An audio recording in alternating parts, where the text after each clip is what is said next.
ওয়া'আদাল্লাহুল্লাযীনা আমানু মিনকুম ওয়া আমিলুস সালিহাত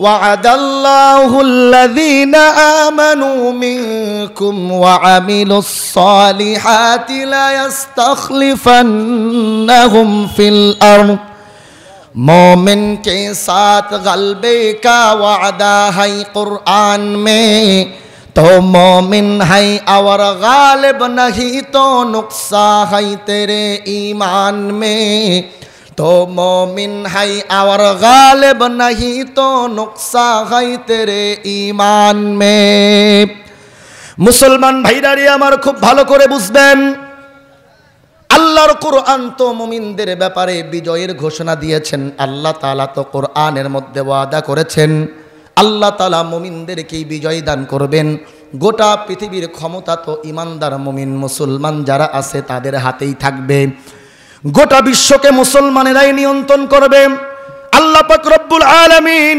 কোরআনের বহু জায়গায় এমন বর্ণনা দিয়েছেন যেমন আল্লাহ পাক রব্বুল আলামিন কুরআনুল কারীমের 3 নম্বর সূরা সূরাতু আলী ইমরানের 139 নম্বর আয়াতের মধ্যে আল্লাহ তাআলা বর্ণনা দেন আল্লাহ পাক রব্বুল আলামিন বলেন ওয়ালা তাহিনু ওয়ালা তাহজানু ওয়া আনতুমুল আ'লাউনা ইন কুনতুম মুমিনিন আল্লাহ পাক রব্বুল আলামিন বলেন ও দুনিয়ার ঈমানদার মুমিনেরা তোমাদের কোনো চিন্তা নাই তোমাদের কোনো টেনশন নাই আমি আল্লাহ তাআলা তোমাদেরকেই বিজয় দিব তবে তোমাদেরকে পাক্কা ঈমানদার মুমিন হতে হবে আল্লাহ পাক রব্বুল আলামিন অন্যথায় আরো বলেন ওয়ালাউ আন্না আহলাল কুরা আমানু ওয়াত্তাকাউ লাফাতাহনা আলাইহিম বারাকাতিম মিনাস সামাই ওয়াল আরদ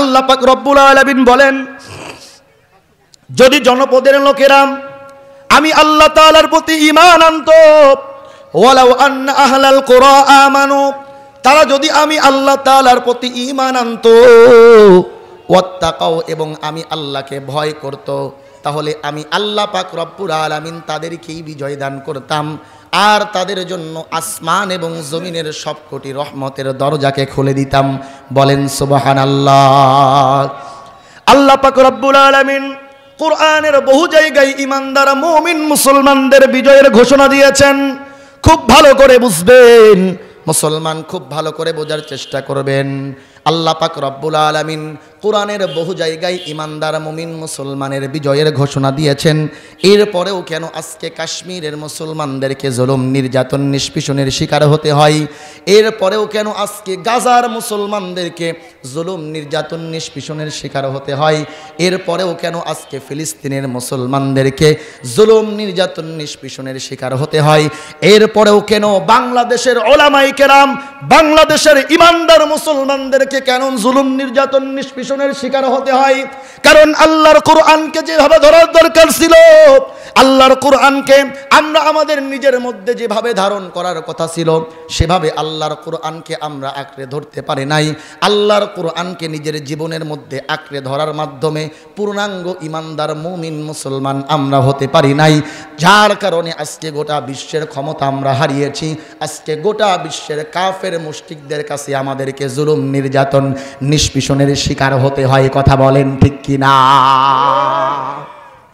যেখানে ঈমানদার মুসলমান গোটা বিশ্বকে শাসন করবে গোটা বিশ্বের ক্ষমতা যেখানে ঈমানদার মুমিন মুসলমানের হাতে থাকবে সেখানে আজকে ঈমানদার মুসলমানেরা পরাধীন হয়ে পড়েছে মুসলমানেরা জুলুম নির্যাতন নিষ্পীষণের শিকার কেন কারণ আজকে মুসলমানেরা আল্লাহর কোরআনকে ছেড়ে দিয়েছে কথা বলেন ঠিক কি না তোমাকে ডাকি যদি একবার আল্লাহ আমাকে কাছে টানো বারবার যদি পথ ভুলে যাই আমাকে দিও ঠাই যদি পথ ভুলে যাই আমাকে দিও ঠাই দিও দিশা এইটুকু আবদার আল্লাহ আমাকে কাছে টানো বারবার।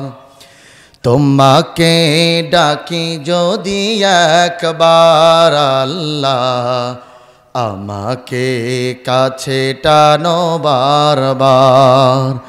যদি পথ ভুলে যাই আমাকে দিও ঠাই, যদি পথ ভুলে যাই আমাকে দিও ঠাই। দিও দিশা এইটুকু আবদার আল্লাহ, আমাকে কাছে টানো বারবার। দুনিয়ার বুকে আমি এক মুসাফির, বুনে যাই প্রতিদিন গুনাহের জাল। স্বপ্নেরা দল বেঁধে রাতে করে ভিড়, আসবে কি কাঙ্ক্ষিত সোনালি সকাল। দুনিয়ার বুকে আমি এক মুসাফির, বুনে যাই প্রতিদিন গুনাহের জাল। স্বপ্নেরা দল বেঁধে রাতে করে ভিড়, আসবে কি কাঙ্ক্ষিত সোনালি সকাল। হয়ে গেলে পেরেশান ও আমার রহমান, হয়ে গেলে পেরেশান ও আমার রহমান। জিকিরে হতে দিও একাকার আল্লাহ, আমাকে কাছে টানো বারবার। তোমাকে ডাকি যদি একবার আল্লাহ, আমাকে কাছে টানো বারবার। যদি পথ ভুলে যাই আমাকে দিও ঠাই, যদি পথ ভুলে যাই আমাকে দিও ঠাই। দিও দিশা এইটুকু আবদার আল্লাহ, আমাকে কাছে টানো বারবার। তোমাকে ডাকি যদি একবার আল্লাহ, আমাকে কাছে টানো বারবার। আলহামদুলিল্লাহ, পাবনা জেলার অন্তর্গত যোধকৌরি জালালপুর কারিগরপাড়া স্বপ্নপাড়া জান্নাতুল ফেরদাউস গোরস্তানের উদ্যোগে আয়োজিত বিরাট ইসলামী জালসার সম্মানিত সভাপতি সাহেব, আমন্ত্রিত উলামায়ে কেরাম, মুরব্বিয়ানে ইজম, বিভিন্ন মসজিদ মাদ্রাসা স্কুল কলেজ শিক্ষাঙ্গন থেকে আগত মোকাররমায়ে সাতেজা সম্মানিত শিক্ষক মণ্ডলী, সেরেতাস মাথার মুকুট মুরব্বী বাবারা, স্নেহের কচি কাঁচা তলবে ইলম ছাত্র ভাইরা, কলিজা টুকরা যুবক ভাইরা, পর্দার আড়ালে হজরতে মা খাদিজাতুল কুবরা রাদিয়াল্লাহু আনহার উত্তরসূরি, হজরতে মা আয়েশা সিদ্দিকা রাদিয়াল্লাহু আনহার উত্তরসূরি আমার পর্দানিশী মা এবং বোনেরা, মহান আল্লাহ পাক রব্বুল আলামিনের দরবারে লাখো কোটি শুকর গুজার আদায় করছি, নতশিরে সুজুদ পেশ করছি যে মহান মালিক আমাকে আপনাকে অশান্তময় পৃথিবীর অশান্ত পরিবেশ থেকে, পাপ পঙ্কিলতায় পরিপূর্ণ গুনাহে ভরপুর অন্ধকার আচ্ছন্ন সমাজের ঘোর আধার থেকে, যুলুমাত থেকে, অমানিসা থেকে রহমতের হাত ছানি দিয়া আমার আপনার মতো অযোগ্য নালায়েক গুনাহগার বান্দাবান্দিদেরকে নবী আলাইহিস সালাতু ওয়াস সালামের ভাষায় দুনিয়ার মধ্যে সবথেকে উৎকৃষ্ট জায়গা, সবথেকে দামি জায়গা জান্নাতের বাগান আল্লাহ পাক রব্বুল আলামিন পবিত্র কোরআনের মাহফিলে আমাকে আপনাকে বা ওয়াক্ত বা আজমত বা মোহাব্বত শামিল হওয়ার তৌফিক এনায়েত করেছেন। সেই মহান মালিকের দরবারে শুকর গুজার আদায় করছি। সকলেই বলি আলহামদুলিল্লাহ। লাখো কোটি দরুদ ও সালাম বর্ষিত হোক সাইয়্যিদুল মুরসালিন খাতামুন নবিয়্যিন আহমদে মুস্তফা মুহাম্মদে মুস্তফা মুহাম্মাদুর রাসূলুল্লাহ। সকলেই বলি সাল্লাল্লাহু আলাইহি ওয়াসাল্লাম।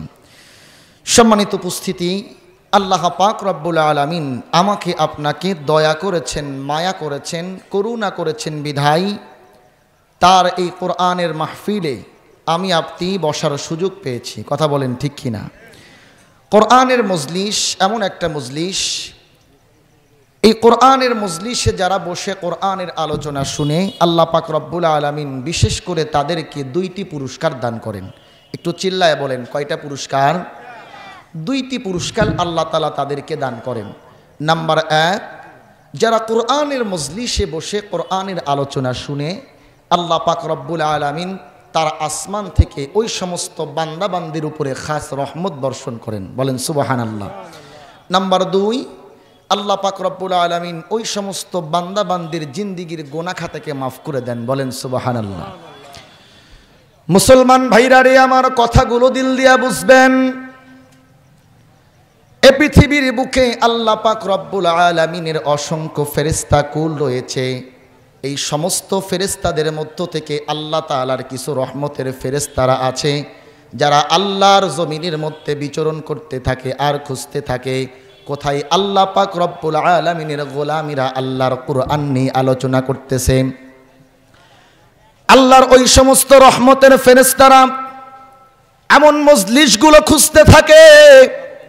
খুঁজতে খুঁজতে যখন এমন একটা মজলিস পেয়ে যায়, যেই মজলিসে আল্লাহর গোলামেরা আল্লাহর বান্দা বান্দিরা আল্লাহর কোরআন নিয়ে আলোচনা করতেছে, মুসলমান বন্ধুগণ খুব ভালো করে বুঝবেন, ওই সময় ওই ফেরেশতারা ওই মজলিসটাকে চতুর্দিক থেকে গায়ে গা মিলিয়ে কাঁধে কাঁধ মিলিয়ে মজলিসটাকে বেষ্টনী করে রাখে আর আল্লাহর আসমান থেকে রহমত বর্ষণ করতে থাকেন। বলেন সুবহানাল্লাহ।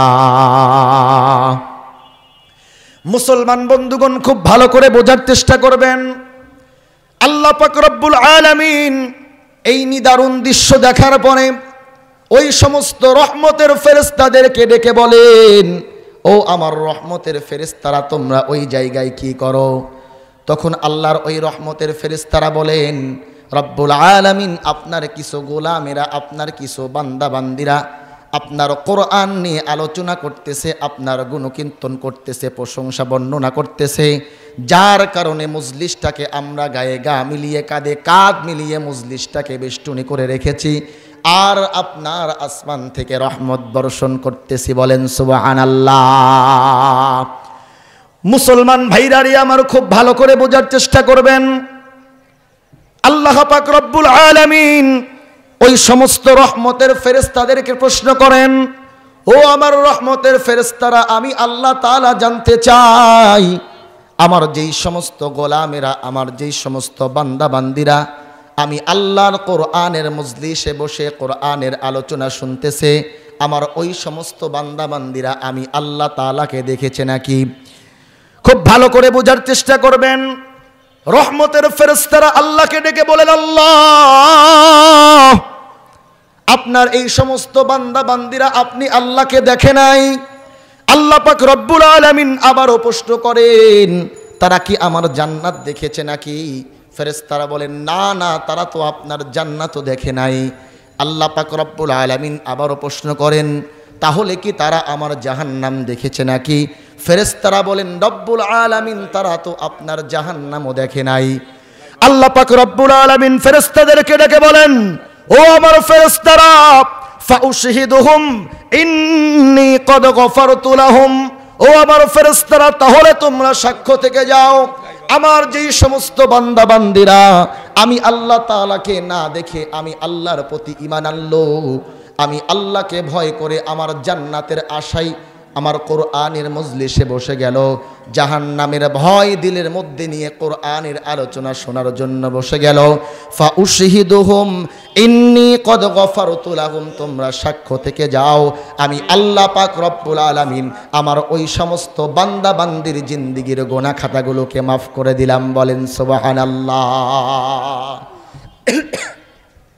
তাহলে আল্লাহ পাক রব্বুল আলামিন আল্লাহর কোরআনের মজলিসে বসে যারা কোরআনের আলোচনা শুনবে আল্লাহ পাক রব্বুল আলামিন বিশেষভাবে তাদেরকে 2টা পুরস্কার দিবেন। নাম্বার 1, আল্লাহ তাআলা তার আসমান থেকে ওই সমস্ত বান্দা বান্দির উপরে খাস রহমত বর্ষণ করবেন। বলেন সুবহানাল্লাহ। নাম্বার 2, আল্লাহ পাক রব্বুল আলামিন ওই সমস্ত বান্দা বান্দির জিন্দেগীর সমস্ত গুনাহ খাতাকে মাফ করে দিবেন। আরেকটা বার চিল্লায় বলেন সুবহানাল্লাহ। সম্মানিত উপস্থিতি, আজ আমরা এখানে এসেছি কোরআনের আলোচনা শোনার জন্য। কিসের আলোচনা? কোরআনের আলোচনা। আমি একটু তবিয়তগতভাবে মানুষটা অন্যরকম। আপনারা যদি কথা বলেন অথবা নড়াচড়া করেন তাহলে আমি আলোচনা করতে পারবো না। আমার কথা কি বুঝতে পেরেছেন? যেখানে কোরআনের আলোচনা হবে সেখানে কোনো কথা হবে না, নড়াচড়া হবে না। যাদের ওঠার প্রয়োজন আছে উঠে চলে যান, যাদের ওঠার প্রয়োজন আছে উঠে চলে যান, সমস্যা নাই। কিন্তু ওয়াজের মাঝখানে উঠাউঠি করতে পারবেন না। পারবেন তো বসে থাকতে ইনশাল্লাহ? বলেন নারে তাকবীর, নারে তাকবীর। আল্লাহ তাআলা সকলকে কবুল করুন, বলেন আমিন। সম্মানিত উপস্থিতি, খুব ভালো করে বোঝার চেষ্টা করবেন। তাহলে আজকে আমরা এখানে এসেছি কোরআনের আলোচনা শোনার জন্য। কিসের আলোচনা? কোরআনের আলোচনা।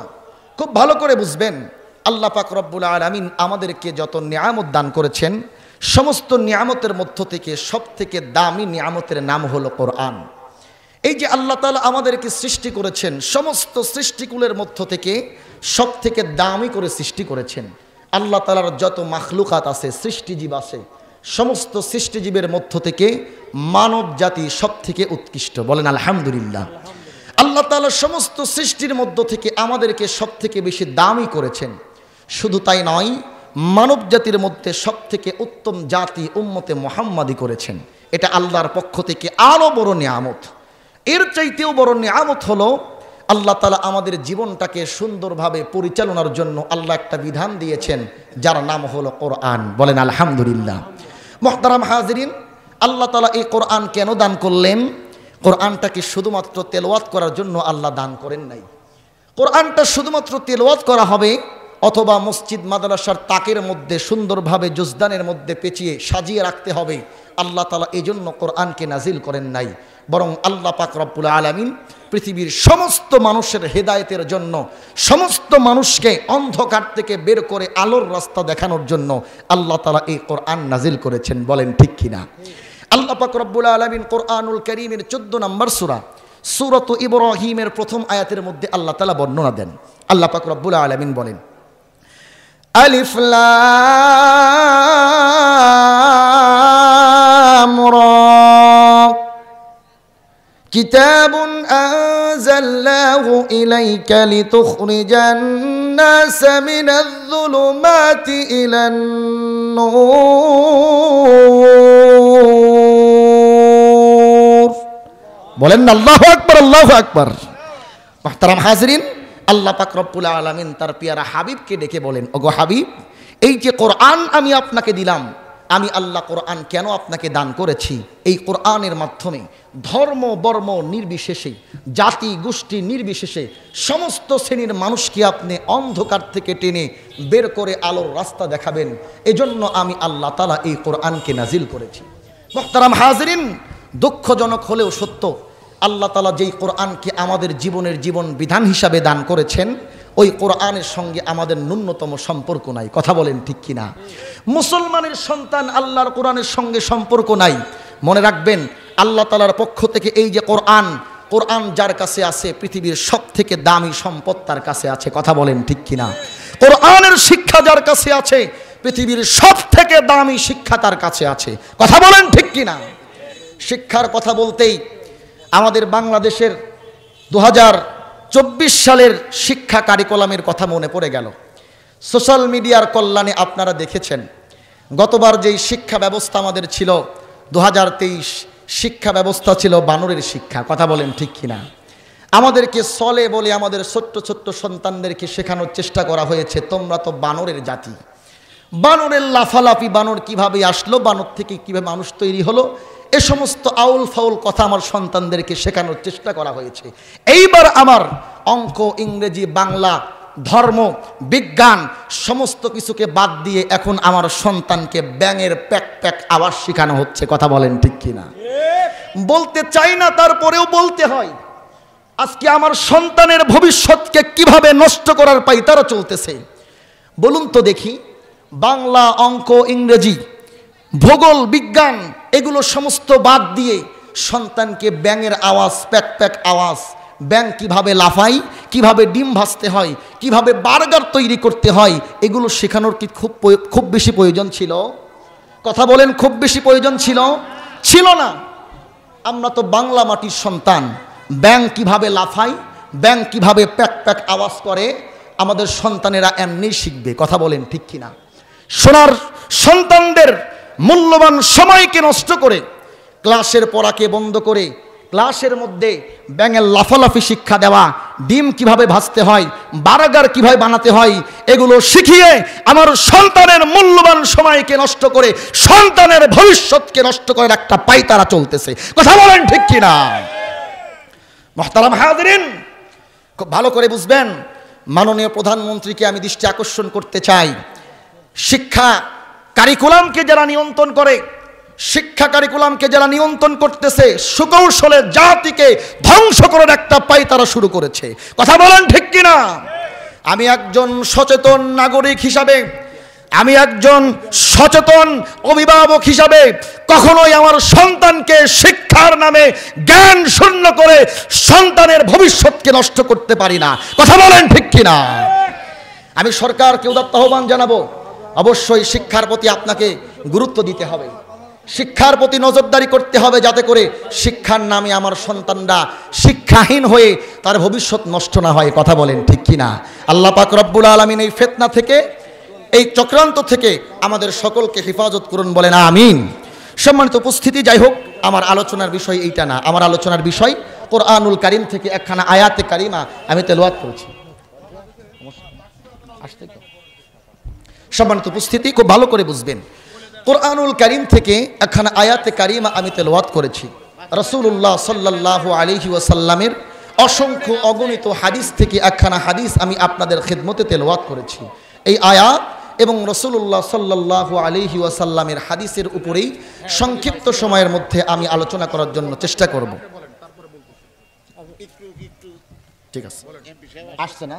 আচ্ছা, আসুক, না আসুক। ইলাহা ইল্লাল্লাহ, জোরে লা ইলাহা ইল্লাল্লাহ, লা ইলাহা ইল্লাল্লাহ, জোরে লা ইলাহা ইল্লাল্লাহ। আমরা এখনও যারা রাস্তায় আছি, আমি সকলকে অনুরোধ করবো, ভিতরে চলে আসি আমরা সকলেই। জান্নাতের বাগান, এই জান্নাতের বাগান আর আজকের রাত চলে গেলে পাওয়া যাবে না। এজন্য সকলকে অনুরোধ করব, আমার ভাইয়েরা, যুবক ভাইয়েরা অনেকেই আছেন, বাহিরে দাঁড়িয়ে আছেন, গেটের সামনে দাঁড়িয়ে আছেন, ভাইদেরকে অনুরোধ করব আমরা সকলেই ভিতরে চলে আসি। লা ইলাহা ইল্লাল্লাহ, জোরে লা ইলাহা ইল্লাল্লাহ, লা ইলাহা ইল্লাল্লাহ, লা ইলাহা ইল্লাল্লাহ। কত সুন্দর মদিনা, কেমনে যাব জানি না। হায়রে কত সুন্দর মদিনা, কেমনে যাব জানি না। দয়ার আল্লাহ দয়া করো, দয়ার আল্লাহ দয়া করো, পুরাও মনের বাসনা। লা ইলাহা ইল্লাল্লাহ, কালিমা লা ইলাহা ইল্লাল্লাহ। রে কত সুন্দর দুনিয়া, কেমনে যাব জানি না। দয়ার আল্লাহ দয়া করো, পুরাও মনের বাসনা। লা ইলাহা ইল্লাল্লাহ, লা ইলাহা ইল্লাল্লাহ। আগে মা বাবাকে ভুলিও না, শুরু করব। নামাজের রোজা ছাইরো না, না আইরে মা বাবাকে। মুহতারাম হাজিরিন, বলছিলাম আজ আমরা মুসলমানের সন্তান, অথচ আল্লাহর কোরআনের সঙ্গে আমাদের ন্যূনতম সম্পর্ক নাই। কথা বলেন ঠিক কিনা? না কোরআন আমাদের ব্যক্তিগত জীবনে আছে, না কোরআন আমাদের পরিবারে আছে, না কোরআন আমাদের সমাজে আছে, না কোরআন আমাদের রাষ্ট্রের মধ্যে আছে। কথা বলেন ঠিক কিনা? মুহতারাম হাজিরিন, অথচ কোরআন আল্লাহ পাক রব্বুল আলামিন একজন মানুষের জীবনের পূর্ণাঙ্গ জীবন বিধান হিসাবে আল্লাহ তাআলা এই কোরআনকে নাজিল করেছেন। কোরআনকে শুধুমাত্র আল্লাহ তাআলা তেলাওয়াতের জন্য দেন নাই, কোরআনকে শুধুমাত্র কোনো একটা জাতি গোষ্ঠীর সঙ্গে নির্দিষ্ট করেন নাই। শুধু এই জাতি গোষ্ঠীর মানুষে কোরআন পড়বে, যারা হুজুরেরা আছে, আলেমেরা যারা আছে তারাই কোরআন পড়বে, মাদ্রাসার ছাত্ররাই কোরআন পড়বে, আর সাধারণ মানুষ কোরআন পড়তে পারবে না, কোরআন মোতাবেক জীবন চালাতে পারবে না, সমাজ চালাতে পারবে না, রাষ্ট্র চালাতে পারবে না। আল্লাহ তাআলা এমন কথা বলেন নাই, বরং কোরআন যেভাবে আমার জীবনের মধ্যে আমি অ্যাপ্লাই করব, অনুরূপভাবে কোরআনকে আমি আমার সমাজের মধ্যে অ্যাপ্লাই করব, অনুরূপভাবে কোরআনকে আমি আমার রাষ্ট্রের মধ্যে অ্যাপ্লাই করব। কথা বলেন ঠিক কিনা? মুহতারাম হাজিরিন, খুব ভালো করে বুঝবেন, আজকে গোটা পৃথিবীর মুসলমান জুলুম নির্যাতন নিষ্পেষণের শিকার। গাজার মুসলমানের উপরে জুলুম নির্যাতন নিষ্পেষণ করা হচ্ছে, কাশ্মীরের মুসলমানের উপরে জুলুম নির্যাতন নিষ্পেষণ করা হচ্ছে। ফিলিস্তিনের মুসলমান এক সময় 20 বছর যাবৎ জুলুমের শিকার ছিল। আজকে গোটা পৃথিবীর মুসলমান জুলুমের শিকার কেন? আল্লাহ তাআলা তো কোরআনের মধ্যে ঘোষণা দিয়েছেন গোটা পৃথিবীর ক্ষমতা মুসলমানের হাতে থাকবে, গোটা পৃথিবীকে মুসলমানেরাই শাসন করবে। তারপরেও কেন আজকে মুসলমানদেরকে জুলুম নির্যাতন নিষ্পেষণের শিকার হতে হয়? কারণ মুসলমান যখন থেকে আল্লাহর কোরআনকে ছেড়ে দিয়েছে তখন থেকেই মুসলমানের উপরে জুলুম নির্যাতন নিষ্পেষণ চেপে বসেছে। কথা বলেন ঠিক কিনা? গোটা পৃথিবীকে যখন মুসলমান শত শত বছর শাসন করেছে, ওই মুসলমান কেন ক্ষমতা হারালো? কারণ মুসলমান কোরআন থেকে মুখ ফিরিয়ে পাশ্চাত্য সভ্যতার দিকে অগ্রসর হতে শুরু করেছে, যার কারণেই আজকে গোটা পৃথিবীর মুসলমানকে জুলুম নির্যাতন নিষ্পেষণের শিকার হতে হচ্ছে। কথা বলেন ঠিক কিনা? আল্লাহ তাআলা তো কোরআনের মধ্যে ঘোষণা দিয়েছেন, ওয়াদা করেছেন। আল্লাহ পাক রব্বুল আলামিন বলেন, ওয়া'আদাল্লাহুল্লাযীনা আমানু মিনকুম ওয়া আমিলুস সালিহাত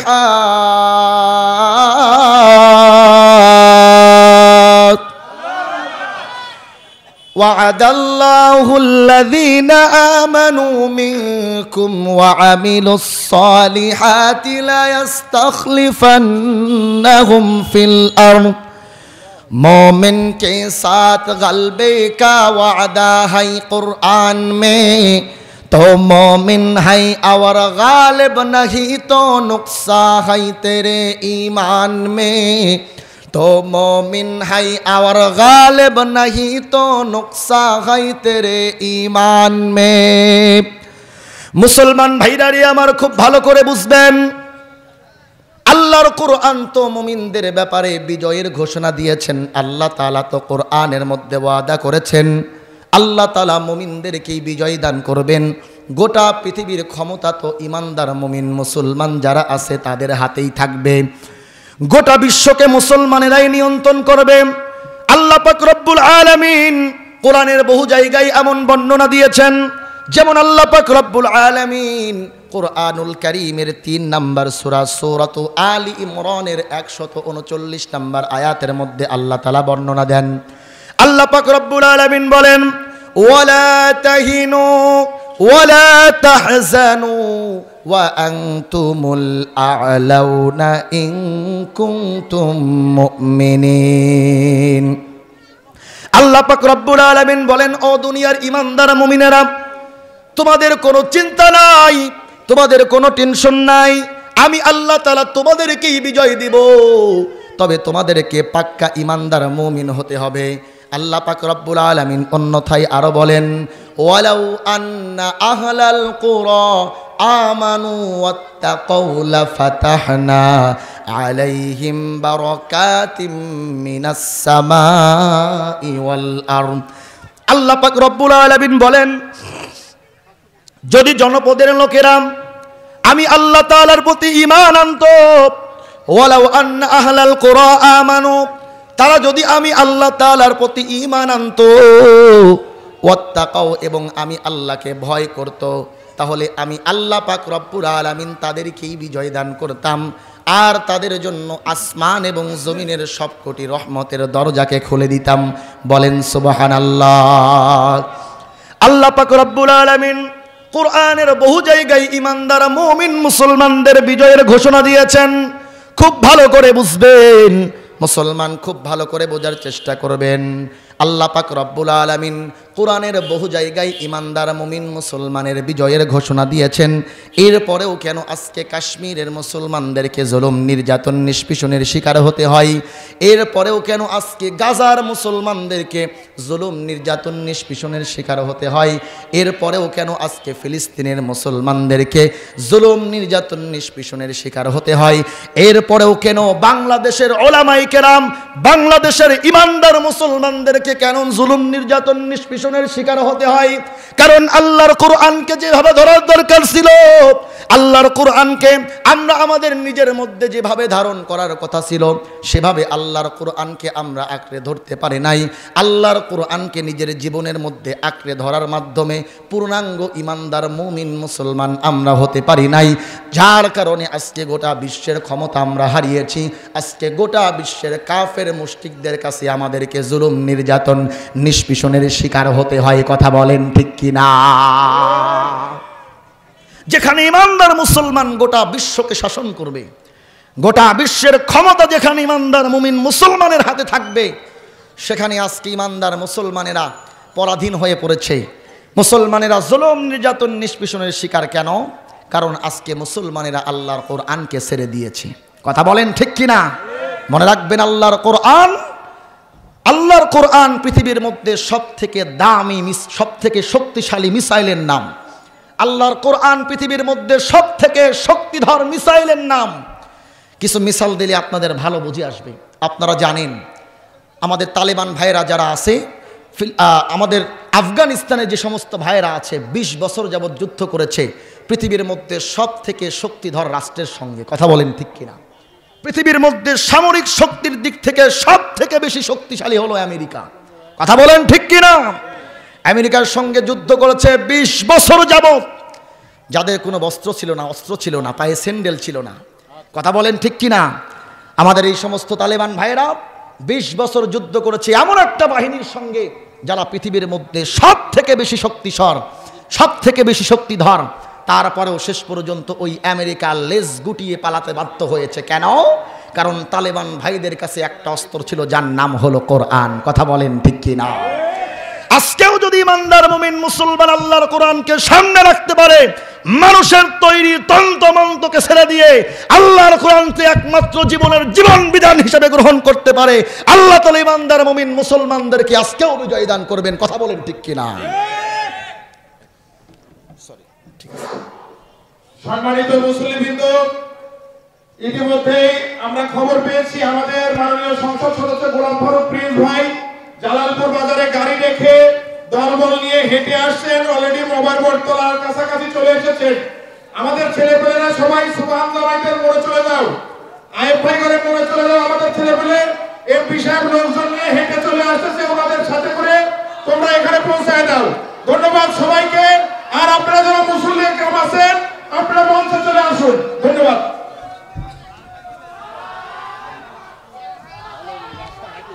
কত দূর আছে? অনেক কত দূর চলে আসছে না? আচ্ছা, আমি আসলে একটা বিষয়ের উপর আলোচনা করব। আমি আলোচনা শুরু করতে পারতেছি না। কথা বুঝতে পারেন নাই? সমস্যা নেই। আমাদের প্রতিনিধি উনি আসবেন, সমস্যা নাই, উনি কথা বলবেন। আমরা কোনো সমস্যা, এটা মানে কোনো মাইন্ড নেই, ঠিক আছে। কিন্তু আমি বলতেছি, আমি একটা বিষয় নিয়ে আলোচনা করব। কোরআন থেকে একটা আয়াত পড়েছি, একটা হাদিস পড়েছি। এই আয়াত এবং হাদিসের উপরে 1.5 ঘন্টা 2 ঘন্টা আলোচনা করবো ইনশাল্লাহ। উনি আসুক, উনি সম্মানিত ব্যক্তি, উনি চলে যাক, তারপর আমরা করবো ইনশাল্লাহ। সমস্যা নেই, উনি আসুক। মাদ্রাসা তিনি আমাদের জন্য সুখবর দেবেন। এবার এই জালসার যিনি সভাপতি বিএম লুৎফর রহমান চাচা আপনাদের সামনে সংক্ষিপ্ত একটু কথা বলবেন।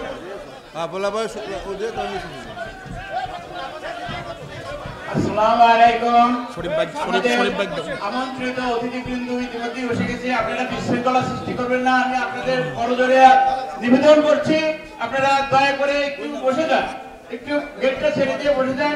আমাদের বার্ষিক মাহফিল কখনোই আমরা একত্রিত হতে পারি না। আজকে আমরা অত্যন্ত আনন্দিত। আমাদের এখানে যারা উচ্চ পর্যায়ে বাংলাদেশকে শাসন করছে, বাংলাদেশকে যারা এগিয়ে নিয়ে যাচ্ছে, যারা বাংলাদেশে একেবারে আজ থেকে 15 বছর একেবারে নিবেদিত প্রাণ যারা চষে বেড়াচ্ছে, তাদের মধ্যে থেকে আমরা চেয়ারম্যান সাহেবকে পেয়েছি, প্রিন্স ভাইকে পেয়েছি, আমাদের শরীফ প্রধান মেয়র সাহেব ওনাকে পেয়েছি, তারপরে আমাদের চিন্নামণ্ডল ডাবলু কাকা, তারপরে অনেকেই আমাদের উপস্থিত হয়েছেন এবং আমার সংগ্রামে আমার ছাত্র বন্ধু অন্তরালের মহিলা বৃন্দ এবং উপস্থিত যারা সুধীজন, আসসালামু আলাইকুম। আমি এখানে সময় নষ্ট করব না, সামান্য সময়ের জন্য আমরা এসেছি। আমার মহোদয় যিনি 5 আসনের এমপি মহোদয় গোলাম ফারুক প্রিন্স, উনি কিছু বক্তব্য রাখবেন। আমার দু একটি কথা আছে, যে দু একটি কথা না বললেই নয়। আমাদের অনেক প্রত্যাশা, আমরা বাংলাদেশ স্বাধীন। আমরা কেউ না উঠি ভাই, আমরা কেউ না উঠি। কোরআন থেকে আলোচনা হবে। কোরআনের আলোচনা যেখানে চলে সেই মজলিসটা জান্নাতের বাগান। আমরা সকলেই জমে জমে বসি, আমরা সকলেই জমে জমে বসি আর ফাঁকা জায়গাগুলো পূরণ করে বসি। সম্মানিত উপস্থিতি, কোরআনুল কারীম থেকে একখানা আয়াতে কারিমা আপনাদের খেদমতে তেলাওয়াত করেছি। রাসূলুল্লাহ সাল্লাল্লাহু আলাইহি ওয়াসাল্লামের অসংখ্য অগণিত হাদিস থেকে একখানা হাদিসে কারিমা আপনাদের খেদমতে তেলাওয়াত করেছি। আয়াত এবং হাদিসের আলোকেই আমি আমার নির্ধারিত সময়ের মধ্যে আলোচনা করার জন্য চেষ্টা করব ইনশাআল্লাহ। আমা তাওফিক ইল্লা বিল্লাহ। সম্মানিত উপস্থিতি, যেই আয়াতে কারিমা আপনাদের খেদমতে তেলাওয়াত করেছি সূরাত বনী ইসরাঈলের 23 নম্বর আয়াত। আল্লাহ তাআলা যেখানে দুইটা হক সম্পর্কে বর্ণনা করেছেন, একটা হলো হক্কুল্লাহ আর একটা হলো হক্কুল ইবাদা। খুব ভালো করে বুঝবেন হক্কুল্লাহ কাকে বলে আর হক্কুল ইবাদা কাকে বলে। হক্কুল্লাহ বলা হয় আল্লাহর সঙ্গে সম্পৃক্ত যে সমস্ত হক রয়েছে সেগুলোকে বলা হয় হক্কুল্লাহ। যেমন আল্লাহ তাআলা আমাদের উপরে নামাজকে ফরজ করেছেন, এটা হলো হক্কুল্লাহ। রমজান মাসের রোজাকে আল্লাহ তাআলা ফরজ করেছেন, এটা হলো হক্কুল্লাহ। এরপরে যাকাত আমাদের উপরে ফরজ করেছেন, এটা হলো হক্কুল্লাহ। হক্কুল ইবাদা কাকে বলা হয়? বান্দার সঙ্গে সম্পৃক্ত যে সমস্ত হকগুলো রয়েছে। খুব ভালো করে বুঝবেন, বান্দার সঙ্গে সম্পৃক্ত যে সমস্ত হকগুলো রয়েছে তার মধ্য থেকে অন্যতম একটা হক হলো পিতামাতার হক। মুহতারাম হাজিরিন, হক্কুল্লাহ এবং হক্কুল ইবাদা এই দুইটা জিনিসের মধ্যে পার্থক্য কি খুব ভালো করে বুঝবেন। যদি কোনো ব্যক্তি হক্কুল্লাহ তথা আল্লাহর হক নষ্ট করে, আল্লাহ তাআলা চাইলেই তাকে ক্ষমা করে জান্নাত দিতে পারেন। বরং কাল কিয়ামতের ময়দানে আল্লাহ তাআলা এমন অনেক বান্দাকে ক্ষমা করে জান্নাত দিয়ে দিবেন। কিন্তু হক্কুল ইবাদা, বান্দার হক যারা নষ্ট করবে আল্লাহ তাআলা তাদেরকে কখনোই ক্ষমা করবেন না, বরং কিয়ামতের ময়দানে ওই বান্দার মুখোমুখি করা হবে আর বলা হবে দুনিয়ার বুকে তুমি যেই হকটা নষ্ট করেছো ওই হকটা পাওনাদারকে বুঝিয়ে দিয়ে তারপরে সামনের দিকে অগ্রসর হও। বান্দা তখন বলবে, আল্লাহ দুনিয়া থেকে তো আমি কিছুই নিয়ে আসি নাই, তার যেই হক নষ্ট করেছি হকটা কিভাবে পূর্ণ করব? আল্লাহ তাআলা বলবেন, কি নিয়ে আসছো? বান্দা বলবে, শুধুমাত্র সওয়াব নিয়ে এসেছি, যেই সওয়াব নিয়ে জান্নাতের দিকে রওনা করেছি। আল্লাহ পাক রব্বুল আলামিন বান্দাকে বলবেন, তাহলে এই সওয়াবগুলো তোমার পাওনাদারকে দিয়ে এবার তুমি তোমার পাওনাদারের গুনাহগুলো নিয়ে জাহান্নামের দিকে রওনা করো। জোরে বলেন নাউজুবিল্লাহ। সম্মানিত উপস্থিতি, বান্দার হক যেগুলো আছে তার মধ্য থেকে অন্যতম একটা হক হলো পিতামাতার হক। এ কারণেই আল্লাহ পাক রব্বুল আলামিন তার নিজের হকের কথা বর্ণনা করতে গিয়ে পিতামাতার হকের কথা বর্ণনা দিয়েছেন।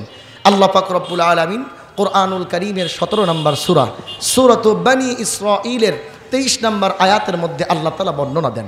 আল্লাহ পাক রব্বুল আলামিন বলেন, وَقَضَى رَبُّكَ أَلَّا تَعْبُدُوا إِلَّا إِيَّاهُ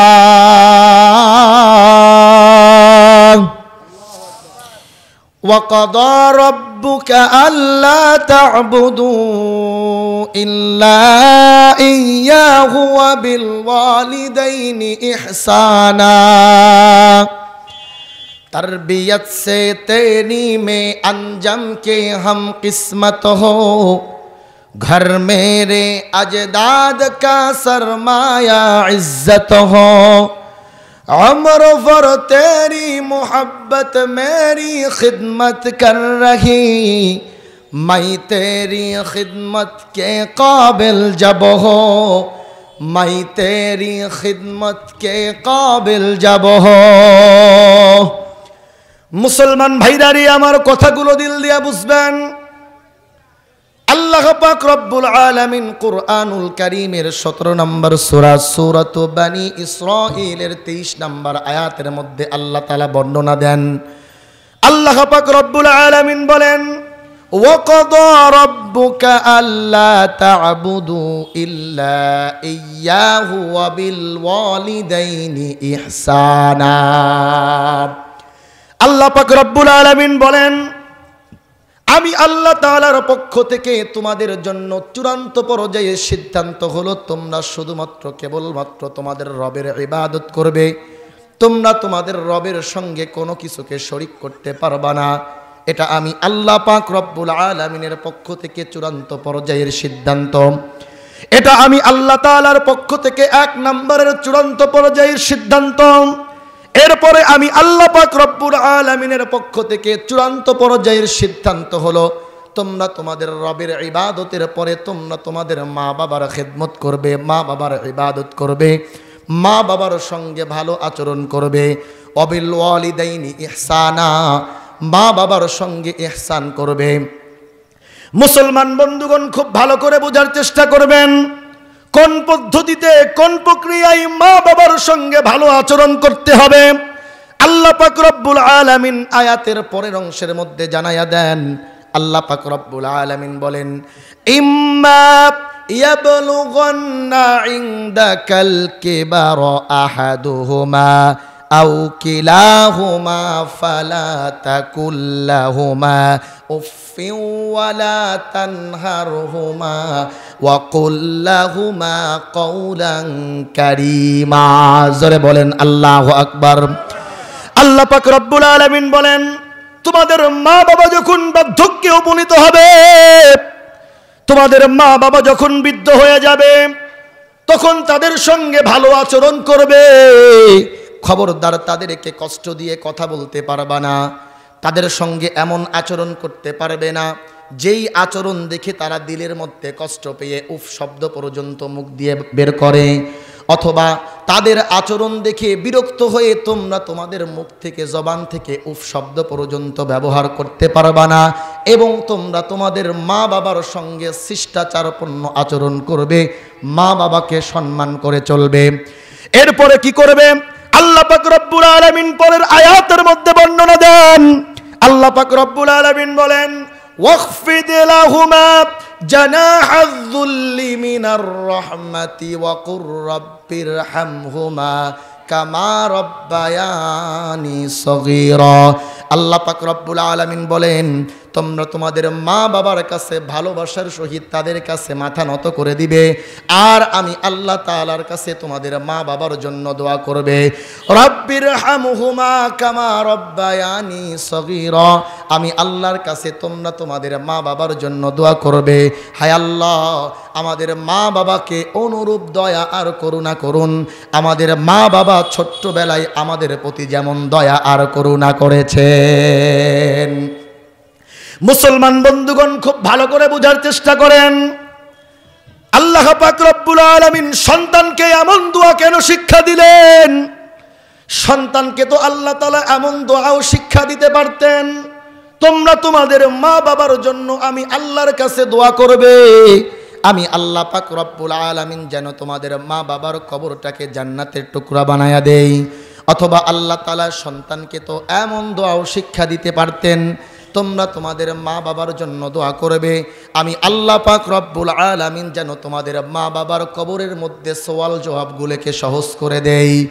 অথবা আল্লাহ পাক রব্বুল আলামিন সন্তানকে মা বাবার ব্যাপারে এমন দোয়াও তো শিক্ষা দিতে পারতেন, তোমরা তোমাদের মা বাবার জন্য দোয়া করবে, আমি আল্লাহ পাক রব্বুল আলামিন যেন পরপারে তোমাদের মা বাবার জন্য ফুলসিরাতকে বড় সহজ করে দেই, তোমাদের মা বাবাকে বিনা হিসাবে জান্নাত দিয়ে দেই। আল্লাহ তাআলা সন্তানকে তো এমন দোয়া শিক্ষা দিতে পারতেন। মুসলমান বন্ধুগণ খুব ভালো করে বুঝবেন, আল্লাহ তাআলা সন্তানকে এমন শিক্ষা না দিয়ে সন্তানকে দোয়া শিক্ষা দিলেন, তোমরা তোমাদের মা বাবার জন্য আমি আল্লাহ তাআলার কাছে দোয়া করবে, আমি আল্লাহ পাক রব্বুল আলামিন যেন তোমাদের মা বাবার প্রতি অনুরূপ দয়া আর করুণা করি, ছোট্টবেলায় তোমাদের প্রতি তারা যেভাবে দয়া আর করুণা করেছেন। মুসলমান ভাইরা আমার খুব ভালো করে বোঝার চেষ্টা করবেন, মুফাসসিরিনে কেরাম এই আয়াতের ব্যাখ্যা করতে গিয়ে বলেন, আল্লাহ তাআলা সন্তানকে মা বাবার ব্যাপারে এমন দোয়া কেন শিক্ষা দিলেন?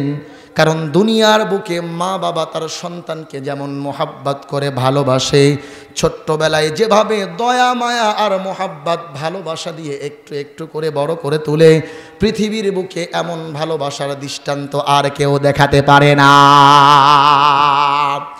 মুসলমান ভাইরারে আমার খুব ভালো করে বোঝার চেষ্টা করবেন, আমার আপনার মা আর বাবা ছোট্টবেলায় আমাদেরকে কেমন মোহাব্বত করেছেন, কেমন ভালোবেসেছেন, খুব ভালো করে বোঝার চেষ্টা করবেন। মুসলমান বন্ধুগণ, আমার আপনার মা আর বাবা ছোট্টবেলায় আমাদের প্রতি কেমন দয়া করেছেন আর করুণা করেছেন। আমার আপনার মা যেদিন থেকে মায়ের রেহেমের মধ্যে আমি আর আপনি একটু একটু করে বড় হতে শুরু করেছি, একটু একটু করে আমি আর আপনি মায়ের রেহেমের মধ্যে বড় হতে শুরু করেছি, ওই দিন থেকে আমার আপনার মা আমার আপনার উপরে কেমন দয়া করেছেন। মুসলমান বন্ধুগণ, যেদিন মায়ের পেটের মধ্যে আমি আর আপনি একটু একটু করে বড় হতে শুরু করলাম, ওই দিনই মা আধুনিক কোনো পদ্ধতি অবলম্বন করে তার পেটের মধ্যেই আমাদেরকে হত্যা করতে পারত, কিন্তু মা তা না করে আমাদের প্রতি দয়া করলেন। কষ্ট করে 10 মাস 10 দিন পেটের মধ্যে ধারণ করলেন, কষ্ট করে আমাকে আর আপনাকে লালন পালন করলেন, পেটের মধ্যে মানুষ করলেন। মুসলমান বন্ধুগণ, খুব ভালো করে বুঝবেন, আমার আপনার মা আমাকে আর আপনাকে পেটের মধ্যে 10 মাস 10 দিন ধারণ করতে গিয়ে কেমন কষ্ট করেছেন। যতদিন যাবৎ মায়ের পেটের মধ্যে আমরা ছিলাম, 10 মাস পর্যন্ত মা একটা ওয়াক্তের জন্য, এক বেলার জন্য ভালো করে খেতে পারেন নাই। মা যখনই এক লোকমা খাবার মুখের সামনে নাই, সঙ্গে সঙ্গে মায়ের বমি হয়ে যায়। মা এক বেলার জন্য ভালো করে খেতে পারেন নাই। 10 মাস 10 দিন মা খানার কষ্ট করলেন। শুধু যে খানার কষ্ট করেছেন তা কিন্তু নয়, মুসলমান বন্ধুগণ খুব ভালো করে বুঝবেন, মা ঠিক মতো ঘুমাতে পারেন নাই। একটু একটু করে মায়ের পেটের মধ্যে আমি আর আপনি যখন বড় হতে শুরু করেছি, একটু একটু করে যখন আমার হাত পা গজাতে শুরু করলো, মায়ের শরীরটাও ভারী হতে শুরু করলো, মা ঠিক মতো ঘুমাতেও পারেন না। ডান দিক হয়ে মা যখন ঘুমাবেন, চিন্তা করেন ডান দিকে হলে আমার সন্তানের কোথায় যেন আঘাত লেগে যাবে। মা যখন বাম দিক হয়ে ঘুমাবেন, মা চিন্তা করেন আমি বাম দিক হলে আমার সন্তানের কোথায় যেন আঘাত লেগে যাবে। অনেক রাত তো মায়ের এমন কেটেছে, মা যখন ঘুমের মধ্যে বিভোর হয়েছে, মায়ের কলিজার মধ্যে এমন করে লাথি আমরা দিয়েছি, মা চিৎকার দিয়ে বিছানা থেকে লাফ দিয়ে দাঁড়িয়ে গিয়েছে। এমন অনেক রাত তো মায়ের কেটেছে, মা গোটা রাত দাঁড়িয়ে থেকে হেঁটে হেঁটে মা রাত কাটিয়ে দিয়েছে। মুসলমান বন্ধুগণ খুব ভালো করে বুঝবেন, মা যে এত কষ্ট করলো, শুধু যে সন্তানকে পেটের মধ্যে রাখতেই কষ্ট করলো তা কিন্তু নয়। মা যখন সন্তানকে প্রসব করে তখন মা যতটা কষ্ট করেছে, দুনিয়ার কোনো মানুষ এত কষ্ট সহ্য করতে পারে না। মুসলমান ভাইরারে আমার খুব ভালো করে বোঝার চেষ্টা করবেন, একজন মা সন্তানকে নর্মাল ডেলিভারি করতে গিয়ে কেমন কষ্ট সহ্য করেন, খুব ভালো করে বুঝবেন। ডাক্তার বিজ্ঞানী যারা আছেন তারা বলেন, একজন স্বাভাবিকভাবে সুস্থ মানুষ তার শরীরের মধ্যে সর্বোচ্চ 45 ইউনিট ব্যথা সহ্য করতে পারে। এর চাইতে বেশি ব্যথা যদি তার শরীরের মধ্যে দেওয়া হয়, সঙ্গে সঙ্গে ওই মানুষটা জায়গায় মারা যাবে। খুব ভালো করে বুঝবেন। অথচ একজন মা যখন নর্মাল ডেলিভারি করে, ওই মাকে 57 ইউনিটের বেশি ব্যথা সহ্য করতে হয়। একজন ডাক্তারকে যদি জিজ্ঞেস করা যায়, ও ভাই ডাক্তার, যেখানে একজন সুস্থ মানুষ সর্বোচ্চ 45 ইউনিট ব্যথা সহ্য করতে পারে, সেখানে একজন মা নর্মাল ডেলিভারি করতে গিয়ে 57 ইউনিটের বেশি ব্যথা সহ্য করলো। একজন মা এত ব্যথা সহ্য করার পরেও কেমন করে বেঁচে থাকলো? ডাক্তারের কাছে কোনো অ্যান্সার থাকে না। ডাক্তার শাহাদত আঙ্গুলি আসমানের দিকে উঁচু করে বলে, একমাত্র সৃষ্টিকর্তার কুদরতি ফাইসালা ছাড়া মায়ের দুনিয়াতে বেঁচে থাকার কথা না। মুসলমান ভাইরারে আমার খুব ভালো করে বুঝবেন, শুধু যে মা সন্তানকে প্রসব করেই দায়িত্ব শেষ করে দিয়েছেন তা কিন্তু নয়। মা 2 বছর 2.5 বছর যাবত আমাকে আপনাকে বুকের দুধ পান করিয়েছেন, আমার আপনার পেশাব পায়খানা পরিষ্কার করেছেন। আমার যুবক ভাইরা যারা আছেন তাদের কাছে বিশেষ করে আমি প্রশ্ন করতে চাই, বলুন তো দেখি, মা যে আমাদেরকে 2 বছর 2.5 বছর যাবত মা আমাদেরকে তার বুকের দুধ পান করিয়েছে, 1 ফোঁটা দুধের দাম কি শোধ করার মতো ক্ষমতা আমাদের আছে নাকি?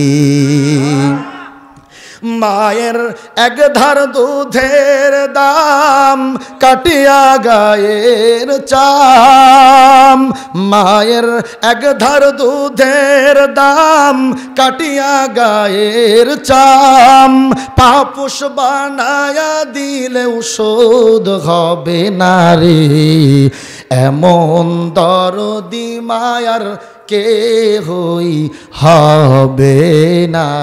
জোরে বলেন ঠিক কিনা?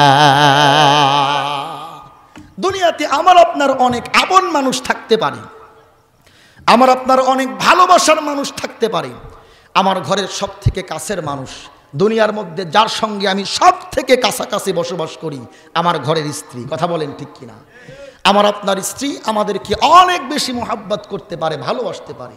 আমার সন্তানেরা আমাকে অনেক বেশি মোহাব্বত করতে পারে, আমার বন্ধু বান্ধবেরা আমাকে অনেক বেশি মোহাব্বত করতে পারে, কিন্তু একজন মা তার সন্তানকে যতটা মোহাব্বত করেন, ভালোবাসেন, এমন মোহাব্বত ভালোবাসার দৃষ্টান্ত পৃথিবীর অন্য কোনো মানুষ দিতে পারে না। কথা বলেন ঠিক কিনা?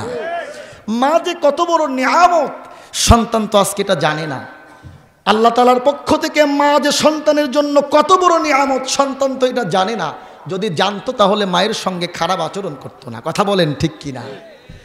মা কেন এত আপন জানে না সকলে, জানতো যদি পড়তো দেখে কোরআন হাদিস খুলে। কথা বলেন ঠিক কিনা? মা কেন এত আপন জানে না সকলে, জানতো যদি পড়তো দেখে কোরআন হাদিস খুলে।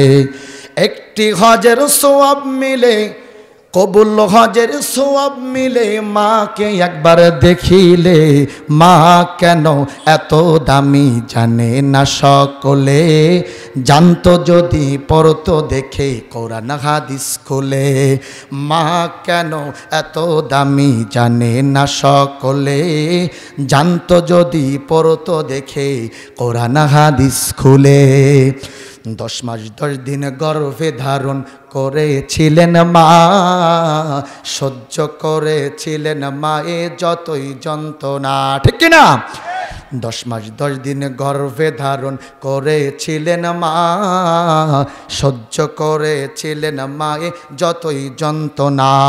মাকে কষ্ট দিলে আল্লাহর, মাকে কষ্ট দিলে আল্লাহর আরশ কাঁপে বলে। মা কেন এত দামি জানে না সকলে, জানতো যদি পড়তো দেখে কোরআন হাদিস খুলে। 2 বছর পান করালেন মায়ের বুকের দুধ, কোলে বুকে নিয়ে আমায় দিলেন কত সুখ। 2 বছর পান করালেন মায়ের বুকের দুধ, কোলে বুকে নিয়ে আমায় দিলেন কত সুখ। কিভাবে সেই মাকে সন্তান, কিভাবে সেই মাকে সন্তান মন্দ কথা বলে। মা কেন এত দামি জানে না সকলে, জানতো যদি পড়তো দেখে কোরআন হাদিস খুলে। একটি হজের সওয়াব মিলে, কবুল হজের সওয়াব মিলে, মাকে একবার দেখিলে। মা কেন এত দামি জানে না সকলে, জানতো যদি পড়তো দেখে কোরআন হাদিস খুলে। জোরে বলেন মারহাবা। মুসলমান ভাইরারে আমার খুব ভালো করে বোঝার চেষ্টা করবেন।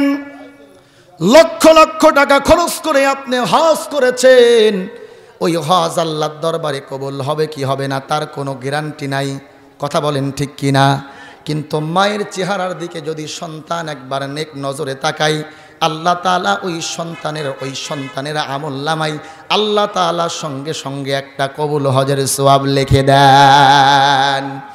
আমি আমার কথাই বলি, অনেক সময় মাহফিল শেষ করে বাড়িতে ফিরতে রাত 1টা 2টা বেজে যায়। দরজার মধ্যে আঘাত করার সঙ্গে সঙ্গে মাকে মা বলে ডাকার সঙ্গে সঙ্গে মা দরজাটা খুলে দেয়। মাকে ডেকে বলি, মা এত রাত হয়েছে, তুমি কি এখনো ঘুমাও নাই? মা বলে, কলিজার টুকরা সন্তান যখন বাহিরে থাকে চোখে তখন ঘুম আসে না। যত সময় তুমি বাহিরে থাকো তত সময় আমি বিছানায় পিঠ লাগাইতে পারি না। যাই নামাজের মধ্যে বসে আল্লাহর কাছে দোয়া করি, আল্লাহ আমার কলিজার টুকরা সন্তানটা তোমার কোরআনের দাওয়াত নিয়ে দেশের বিভিন্ন প্রান্তে যাই গো আল্লাহ, তুমি আমার কলিজার টুকরা সন্তানটাকে সহি সালামতে আবার বাড়িতে ফিরাইয়া নিয়ে আসো। মাকে আমি বুকের মধ্যে জড়িয়ে ধরি, কপালের মধ্যে চুম্বন করি, মায়ের চেহারার মধ্যে দুটা হাত বোলাই আর মাকে বলি, মা তুমি আমাকে এত মোহাব্বত করো, ভালোবাসো। আল্লাহর কাছে দুটা হাত তুলে দোয়া করি, আল্লাহ তোমার নেক হায়াত বাড়ায়া দিক, বলেন আমিন। আল্লাহ তাআলার কাছে দুটা হাত উঠাই আর আল্লাহকে ডেকে বলি, আল্লাহ তাহাজ্জুদের নামাজের সময় তোমার হাবিব বলেছেন শেষ রাত্রে তুমি নাকি প্রথম আসমানে চলে আসো, দুনিয়ার আসমানে চলে আসো আর বান্দাকে ডাকতে থাকো, বান্দারে কার কি চাওয়ার আছে আমি আল্লাহ তাআলার কাছে চাও, আমি আল্লাহ পাক রব্বুল আলামিন তোমাদের মনের নেক আশার নেক বাসনাগুলো পূর্ণ করে দেব। রব্বুল আলামিন আমি আব্দুল মুমিন জিহাদি আজ পর্যন্ত তোমার বাইতুল্লাহর মুসাফির হওয়ার ভাগ্য আমার হয় নাই, কিন্তু যেই কাবাকে তুমি ঘরের মধ্যে রাখছো, তোমার পয়গম্বর বলেছে মায়ের চেহারার দিকে একবার তাকালে কবুল হজের সওয়াব। ওগো আল্লাহ গভীর রাত্রে বাড়িতে ফিরে মায়ের চেহারার দিকে একবার ভালোবাসার দৃষ্টিতে তাকাইলাম। ওগো আল্লাহ তুমি আমার আমল নামাই একটা কবুল হজের সওয়াব লিখে দিও, জোরে বলেন মারহাবা। এজন্য আমি আমার যুবক ভাইদেরকে বলি, ও যুবক ভাই খবরদার মা বাবার সঙ্গে নাফরমানি করা যাবে না। আল্লাহ পাক রব্বুল আলামিন বলেন, উফি ওয়ালা তানহারহুমা ওয়া কুল লাহুমা কওলান কারীমা। খবরদার খবরদার তোমরা তোমাদের মা বাবার সঙ্গে খারাপ আচরণ করতে পারবা না, তোমরা তোমাদের মা বাবার সঙ্গে ভালো আচরণ করবে। খবরদার খবরদার তাদেরকে এমন আচরণ করবা না যেই আচরণ কারণে তারা দিলের মধ্যে কষ্ট পেয়ে উফ শব্দটা পর্যন্ত ব্যবহার করে, অথবা তাদের কোনো আচরণে তোমরা বিরক্ত হয়ে তোমাদের মুখ থেকে উফ শব্দ পর্যন্ত ব্যবহার করতে পারবা না। কারণ তোমাদের মা বাবার সন্তুষ্টি হলো তোমাদের জান্নাত, আর তোমাদের মা বাবার অসন্তুষ্টি হলো তোমাদের জাহান্নাম। বিশ্বনবীজি বলেন, হুমা জান্নাতুকা ওয়া নারুকা, তোমাদের মা বাবার সন্তুষ্টি হলো তোমাদের জন্য জান্নাত। তোমাদের মা বাবা যদি তোমাদের প্রতি সন্তুষ্ট হয় তাহলে আল্লাহর জান্নাত তোমাদের থেকে কেউ নিতে পারবে না। আর যদি তোমাদের কোনো আচরণের কারণে মা বাবা দিলের মধ্যে কষ্ট পেয়ে যায়, আল্লাহর জান্নাত কোশ্চিন কালেও তোমরা পাবা না। যত বড় নামাজি হও না কেন, আর যত বড় তাহাজ্জুদ গুজারি আর আল্লাহর ওলি হও না কেন, আল্লাহর জান্নাত কিন্তু মিলবে না। জান্নাতের চাবি আমার মা, ও মা গো জান্নাতের চাবি আমার মা, জান্নাতের চাবি আমার মা, ও মা গো জান্নাতের চাবি আমার মা। মা যার বেঁচে নাই তার মতো দুঃখী নাই, মা যার বেঁচে নাই তার মতো দুঃখী নাই, খালা ফুপু মায়ের মতো না, ও মা গো জান্নাতের চাবি আমার মা। বলেন ঠিক কিনা? এই জন্যই তো বিশ্বনবীজি বলেন, আল জান্নাতু তাহতা আকদামিল উম্মাহাত, মায়ের পদতলে সন্তানের জান্নাত। ও যুবক ভাইরা, তোমরা যারা আছো মায়ের সঙ্গে নাফরমানি করো, বউয়ের কথা শুনে মাকে গালমন্দ করো, ওই সমস্ত যুবক ভাইদের পায়ে হাত রেখে বলি, যুবক ভাই আজকেই বাড়িতে যাবে, রাত্রেবেলায় মায়ের পা ধরে ক্ষমা চাইবে আর বলবে, মা তোমার সঙ্গে বড় অন্যায় করেছি, মাফ করে দাও। মা যদি তোমারে ক্ষমা না করে, যত বড় আল্লাহর ওলি তুমি হও না কেন, যত বড় তাহাজ্জুদ গুজারি নামাজি কালামি হও না কেন, আর মসজিদ মাদ্রাসার সভাপতি সেক্রেটারি হও না কেন, লক্ষ লক্ষ টাকা মসজিদ মাদ্রাসায় দান করো না কেন, আল্লাহর জান্নাত মিলবে না। কথা বলেন ঠিক কিনা? মুসলমান বন্ধুগণ খুব ভালো করে বুঝবেন, বিষয়টা বোঝানোর জন্য বিশ্বনবীর সাহাবীর জীবনী থেকে একটা ঘটনা আপনাদেরকে শোনাই। বলুন তো দেখি, আল্লাহর নবীর সাহাবী যারা ছিল কোনো একজন সাহাবীর সমান কি আমরা হতে পারবো নাকি? পৃথিবীর সমস্ত মানুষকে এক জায়গায় করলেও আল্লাহর নবীর একজন সাহাবীর সমান আমরা হতে পারবো না। যেই সাহাবীদের সম্পর্কে আল্লাহ পাক রব্বুল আলামিন বলেন, রাদিয়াল্লাহু আনহুম ওয়া রাদু আন, আমি আল্লাহ তাআলা তাদের উপরে রাজি খুশি হয়ে গেছি। মুসলমান বন্ধুগণ, আল্লাহ তাআলা রাজি খুশি হয়ে গিয়েছেন, এটার অর্থ কি, ব্যাখ্যা কি? তার মানে আল্লাহ তাআলা দুনিয়া থেকেই তাদেরকে জান্নাতের সার্টিফিকেট দিয়ে দিয়েছেন। খুব ভালো করে বুঝবেন, আল্লাহর নবীর সাহাবীদের মধ্য থেকে একজন সাহাবী হযরতে আলকামা রাদিয়াল্লাহু আনহু, যাদের ব্যাপারে আল্লাহ পাক রব্বুল আলামিন দুনিয়া থেকেই জান্নাতের সার্টিফিকেট দিয়েছেন, তাদের মধ্যে একজন হযরতে আলকামা। খুব ভালো করে বুঝবেন, ঘটনাক্রমে রাগের বশে মাকে আঘাত করে ফেলেছে। মা দিলের মধ্যে কষ্ট পেয়েছে, সন্তানের কাছ থেকে অন্যথায় গিয়ে থাকেন। মৃত্যুর সময় যখন চলে আসলো, আলকামা মৃত্যুর সঙ্গে পাঞ্জা লড়তেছেন, বেডের মধ্যে শুয়ে আছেন, শেষ নিঃশ্বাস ত্যাগ করবেন। হযরতে আলকামা রাদিয়াল্লাহু আনহু বারবার কালেমা উচ্চারণ করতে চাই, কিন্তু জবানের মধ্যে কালেমা আসে না। বলেন না আউযুবিল্লাহ। সাহাবায়ে কেরাম বড় চিন্তিত হয়ে পড়লেন। চতুর্দিকে সাহাবায়ে কেরাম কালেমার তালকিন জোরে জোরে দিতে লাগলেন, কোনোভাবেই আলকামা কালেমা পড়তে পারে না। সকলেই চিন্তিত হয়ে পড়লেন, চিন্তা করলেন আমাদের ভাই আলকামা মনে হয় বেঈমান অবস্থায় মৃত্যুবরণ করবে। বিশ্বনবীর কাছে সকলেই ছুটে গেলেন। নবীজির কাছে গিয়ে বলতেছেন, ইয়া রাসূলুল্লাহ, আপনার সাহাবী আলকামা যতবার কালেমার তালকিন দেওয়ার চেষ্টা করি তার জবানে কালেমা আসে না। যখনই কালেমা পড়তে চাই জবানটা আটকে যায়, কোনোভাবেই তাকে কালেমা পড়ানো যায় না। বিশ্বনবীজি বললেন, আলকামার মা কি এখনো বেঁচে আছে নাকি? সাহাবায়ে কেরাম বললেন, হ্যাঁ, আলকামার মা এখনো দুনিয়াতে বেঁচে আছেন। বিশ্বনবীজি সাহাবায়ে কেরামকে নিয়ে আলকামার বাড়িতে চলে গেলেন। আলকামার মাকে ডাকলেন। আলকামার মা যখন বাড়ি থেকে বের হয়ে আসলেন, নবীজি আলকামার মাকে ডেকে বললেন, ওগো মা, আপনার সন্তান আলকামা সম্পর্কে আপনার কাছ থেকে জানতে চাই। মা সন্তান সম্পর্কে বর্ণনা দিতে লাগলেন। হযরতে আলকামা রাদিয়াল্লাহু আনহুর মা আলকামা সম্পর্কে বলতে লাগলেন, আমার সন্তান তো চতুর্দিক থেকে 100-তে 100, 100-এ 100 ছিল। কোনোদিন নামাজ কাজা করে নাই, কোনোদিন রোজা বাদ দেয় নাই, মুআমালাত মুআশারাত সব কিছু ঠিকঠাক ছিল, আমানতের খেয়ানত করে নাই। আমার সন্তান চতুর্দিক থেকে অল স্কয়ার ছিল, কিন্তু আমার সন্তান তার জীবনে একটা ভুল করেছে, একটা পাপের কাজ করেছে। আমি মাকে একদিন আঘাত দিয়েছিল, আমি মা দিলের মধ্যে বড় চোট পেয়েছিলাম, যার কারণে আমি আলকামার কাছে থাকি না, অন্যথায় এসে থাকি। আমি বড় কষ্ট পেয়েছিলাম, আমি আমার কলিজার টুকরা সন্তান আলকামাকে আজ পর্যন্ত মাফ করি নাই। বিশ্বনবীজি হযরতে আলকামা রাদিয়াল্লাহু আনহুর মাকে বললেন, ওগো মা, আপনার সন্তান আলকামাকে যদি এই মুহূর্তে আপনি ক্ষমা না করেন, আলকামা বেঈমান অবস্থায় মৃত্যুবরণ করবে।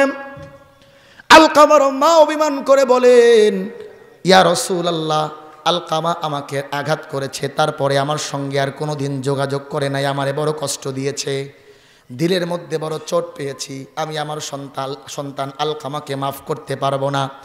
নবীজি বললেন, আপনি যদি আপনার সন্তান আলকামাকে ক্ষমা না করেন, তাহলে আপনার চোখের সামনে আপনার সন্তান আলকামাকে আগুনের মধ্যে পুড়িয়ে দেওয়া ছাড়া আমাদের হাতে কোনো রাস্তা নাই। আলকামার মা চিন্তা করলো, কলিজার টুকরা সন্তান চোখের সামনে আগুনের মধ্যে দাও দাও করে পুড়ে যাবে, আমি মা তো এটা কখনো সহ্য করতে পারবো না। সন্তানের প্রতি মায়ের যতই অভিমান থাকুক না কেন, সন্তানের কষ্ট কিন্তু মা সহ্য করতে পারে না। কথা বলেন ঠিক কিনা? দুনিয়াতে মায়ের মতন আপন মানুষ কেউ হয় না। সন্তান বিদেশ থাকে, প্রবাসে থাকে, বউ ফোন দিয়ে স্বামীর কাছ থেকে টাকা পয়সা চাই, অর্থকড়ি চাই, স্বর্ণের গহনা চাই, বোন ফোন দিয়ে কসমেটিক্স চাই, ছোট ভাই ফোন দিয়ে মোবাইল ফোন চাই, আর মা ফোন দিয়ে বলে, বাবা তোমাকে আজকে 2 বছর যাবৎ দেখি না, তোমাকে বড় দেখতে মনে চাই, আমার জন্য কিছু লাগবে না, তুমি তাড়াতাড়ি বাড়িতে আসো, তোমার একটু মন ভরে আমি দেখতে চাই। মুসলমান বন্ধুগণ খুব ভালো করে বুঝবেন, আলকামার মা চিন্তা করলো, আমার চোখের সামনে আমার সন্তানকে পুড়িয়ে দেওয়া হবে, এটা তো আমি কোনোভাবেই সহ্য করতে পারবো না, এটা তো কোনোভাবেই সহ্য করা সম্ভব না। সঙ্গে সঙ্গে নবীজিকে ডেকে বললেন, ইয়া রাসূলুল্লাহ, আমি আমার সন্তান আলকামাকে ক্ষমা করে দিলাম, আমি আমার সন্তান আলকামাকে ক্ষমা করে দিলাম। যেই মুহূর্তে মা তার সন্তানকে ক্ষমা করে দিয়েছে, ঠিক ওই মুহূর্তে আলকামার জবানের মধ্যে কালেমার উচ্চারণ, আশহাদু আল্লাহ ইলাহা ইল্লাল্লাহু ওয়া আশহাদু আন্না মুহাম্মাদান আবদুহু ওয়া রাসূলুহু। জোরে বলেন সুবহানাল্লাহ। আমার ভাইরা, এই হাদিসের ব্যাখ্যা করতে গিয়ে মুহাদ্দিসিনে কেরাম বলেন, যদি কোনো সন্তান মায়ের সঙ্গে নাফরমানি করে, তার সর্বোচ্চ শাস্তি হলো বেঈমান অবস্থায় তাকে মৃত্যুবরণ করতে হবে। বলেন নাউজুবিল্লাহ। সন্তান, মা বাবা যেই সন্তানকে এত কষ্ট করে লালন পালন করলো, মানুষের মতো মানুষ করলো, অথচ ওই নাফরমান সন্তান মাকে ঘাড় ধাক্কা দিয়ে ঘর থেকে বের করে দেয়। কথা বলেন ঠিক কিনা? আমার ভাইরা, অনেক সাজানো গোছানো আলোচনা ছিল, কিন্তু আসলে আপনাদের পরিবেশটা আমার কাছে অনুকূলে মনে হয় নাই। রাগ করেন না হুজুর, আসলে পরিবেশটা অনুকূলে মনে হয় নাই। সবাই উঠাউঠি করেন, এরপরে আসে সে আসে, নানান রকম সমস্যা। আলোচনা একরকম শুরু করলাম আর একরকম হয়ে গেল। তো সেক্রেটারি বলতেছেন যে হুজুর কালেকশনের দিকে যান। আমি তো আলোচনা শুরুই করি নাই। আচ্ছা আচ্ছা, আমি বুঝতে পারছি, আমি শেষ করে দেবো, আমি কালেকশনের দিকে যাবো, সমস্যা নেই। আমি এটা বলতেছি আর কি, যে আলোচনা শুরুই করি না, আমি শুধু খুতবা পড়ে কেবল শুরু করছি। তো এমপি সাহেব আসলেন, অনেক সময় চলে গেল, এখন আমাকে সেক্রেটারি বলতেছেন যে কালেকশনের দিকে যান। তো কি আলোচনা করবো, এখন কালেকশনে করা লাগবে। কথা বলেন ঠিক কিনা? মুসলমান ভাইরা রে আমার, একেবারে লম্বা কথা বলবো না, একেবারে সংক্ষেপে আমি শেষ করব। এই যে আপনাদের গ্রামের মধ্যে গোরস্থান, এই গোরস্থানের মধ্যে আমাদের মধ্য থেকে অনেকের মা বাবা শুয়ে আছেন। কথা বলেন ঠিক কিনা? অনেকের আপনজনকে আমরা নিজ হাতে কবরের মধ্যে দাফন করেছি। মুসলমান বন্ধুগণ, দুনিয়াতে কিন্তু আমরা কেউ থাকবো না, সকলকেই চলে যেতে হবে। কথা বলেন ঠিক কিনা? আমি আমার যুবক ভাইদেরকে বলবো, যাদের মা বাবা দুনিয়াতে এখনো বেঁচে আছে, মা বাবার খেদমত করবেন।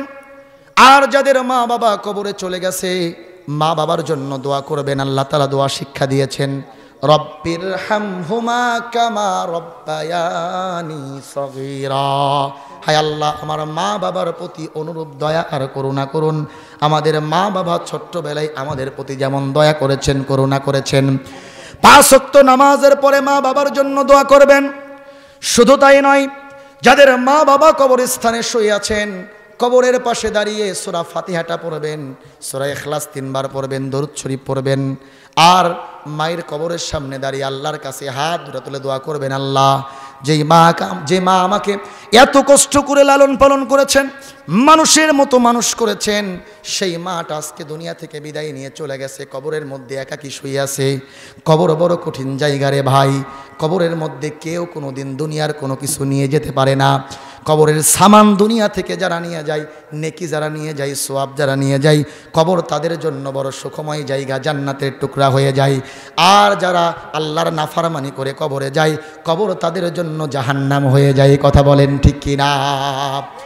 আমাদের সকলকেই দুনিয়া থেকে বিদায় নিয়ে চলে যেতে হবে।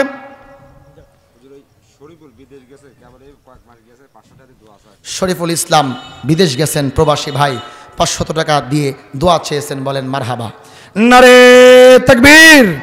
শরীফুল ভাই বলেন জিন্দাবাদ। 500 টাকা জোরে বলেন মারহাবা। হায় আল্লাহ, শরীফুল ভাইয়ের প্রবাসকে আপনি কবুল করুন, যেখানেই থাকুক সহি সালামতে রাখুন, ব্যবসা বাণিজ্য চাকরি বাকরির মধ্যে বরকত দান করুন, বলেন আমিন। আব্দুল হাই বওনাই মারা গিয়েছে, 1000 টাকা দিয়ে দোয়া চাই। আয় আল্লাহ, আপনার বান্দা আব্দুল হাই বওনাইয়ের জন্য দোয়া চেয়েছে, দুনিয়া থেকে বিদায় নিয়ে চলে গেছে। আয় আল্লাহ, ভাই আব্দুল হাইয়ের বওনাইয়ের কবরটাকে আপনি জান্নাতের টুকরা বানায়া দেন, জিন্দিগির সমস্ত গুনাহগুলোকে মাফ করিয়া দেন, আল্লাহুম্মা আমিন। রশিদের আম্মা মারা গেছেন, রশিদ ভাই তার মায়ের জন্য 1000 টাকা দান করে দোয়া চাই। আয় আল্লাহ, রশিদ ভাইয়ের আম্মার কবরটাকে আপনি জান্নাতের বাগান বানায়া দেন। আয় আল্লাহ, মায়ের জন্য টাকা দান করে দোয়া চাই। রব্বুল আলামিন, মায়ের কবরটাকে আপনি জান্নাতের টুকরা বানায়া দেন, জান্নাতের বাগান বানায়া দেন, মায়ের জিন্দিগির সমস্ত গুনাহগুলোকে মাফ করিয়া দেন, আল্লাহুম্মা আমিন। আমার ভাইরা, সময় যেহেতু স্বল্প, আমি দেরি করব না। আমার পরেও আরো 2টা বক্তা আছে, আবার টিপ টিপ করে বৃষ্টি পড়তেছে। আব্দুস সুবহান, আপনি আচ্ছা, আলহাজ আব্দুস সুবহান আপনাদের গোরস্থানের সেক্রেটারি সাহেব 3000 টাকা বলেন মারহাবা। আর 2000 টাকা কি হয় না? হ্যাঁ, আমি কিন্তু হাদি সাহেব সম্পর্কে মোটামুটি এই অল্প সময়ে জানি। হ্যাঁ 5000 হাদি সাহেব, আর 2000, হ্যাঁ আর 2000 ঘোষণা দেব। নারে তাকবীর আলা হাযা হাবিবি। আমিরুল ইসলাম মালয়েশিয়া থাকে, আচ্ছা, আমিরুল ইসলাম, আমিরুল ইসলাম হাজী সাহেবের বড় ভাইয়ের ছেলে, কাতার থাকে না, মালয়েশিয়া থাকে, 5000 টাকা বলেন মারহাবা। নারে তাকবীর। আমিরুল ইসলাম ভাই বলেন জিন্দাবাদ। ওনার আব্বার জন্য দোয়া চান। মারা গেছেন আব্বা না? আব্বা দুনিয়া থেকে বিদায় নিয়ে চলে গেছেন, এই গোরস্থানে শুয়ে আছেন, শহীদ আছেন। আমিরুল ইসলাম ভাই প্রবাস থেকে দোয়া চান। বড় ভাই মারা গিয়েছেন, আব্বাও মারা গিয়েছেন, কবরে শুয়ে আছেন, গোরস্থানে শুয়ে আছেন। বাবার জন্য সন্তান দোয়া চাই, প্রবাস থেকে 5000 টাকা দান করছে। আয় আল্লাহ, আমিরুল ইসলাম ভাইয়ের বাবার কবরটাকে আপনি জান্নাতের টুকরা বানায়া দেন। বড় ভাইয়ের জিন্দিগির গুনাহকে মাফ করে দেন। বড় ভাইয়ের কবরটাকে আপনি জান্নাতের টুকরা বানায়া দেন। আল্লাহুম্মা আমিন। আমার মা বোনেরা যারা আছেন, মা বোনদেরকে অনুরোধ করব, সব সময় আমরা যেখানে যাই মা বোনেরা সব সময় আমাদেরকে বেশি বেশি করে দেন। মা বোনেরা সব সময় ব্যাগ ভর্তি করে টাকা দেন, বলেন মারহাবা। আমার মা বোনেরা হযরতে খাদিজার মতো যদি আপনারা হতে পারেন, আপনারা তো জানেন হযরতে খাদিজাতুল কুবরা রাদিয়াল্লাহু আনহা মক্কার মধ্যে ধনাঢ্য একজন নারী ছিলেন। জীবনে ব্যবসা করে যা কিছু উপার্জন করেছেন ইসলামের জন্য সব কিছুকে কোরবানি করে দিয়েছেন।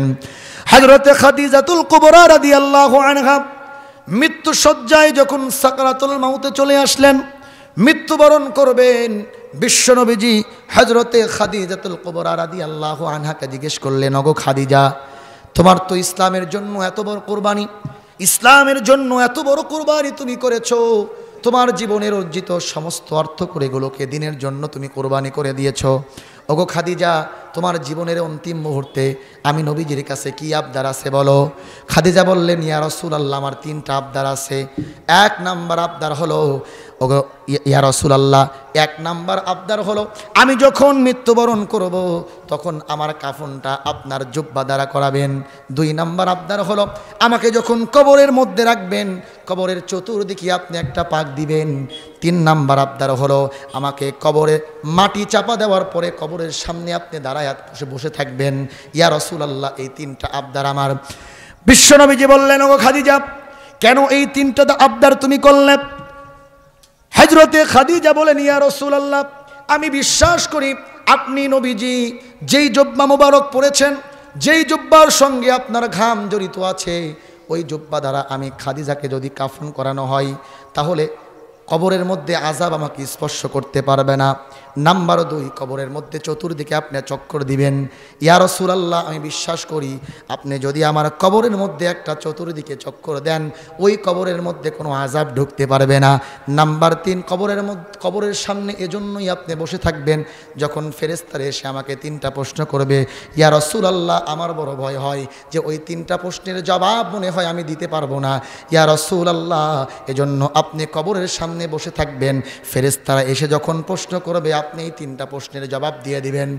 মুসলমান বন্ধুগণ খুব ভালো করে বুঝবেন, আল্লাহর নবীজি খাদিজাকে তার জুব্বা দ্বারা কাফন করালেন, কবরের মধ্যে রাখলেন, চতুর্দিকে পাক দিলেন। কবরের সামনে বিশ্ব নবীজি বসে আছেন, বসে বসে 2 চোখের পানি ছেড়ে কান্না করতেছেন।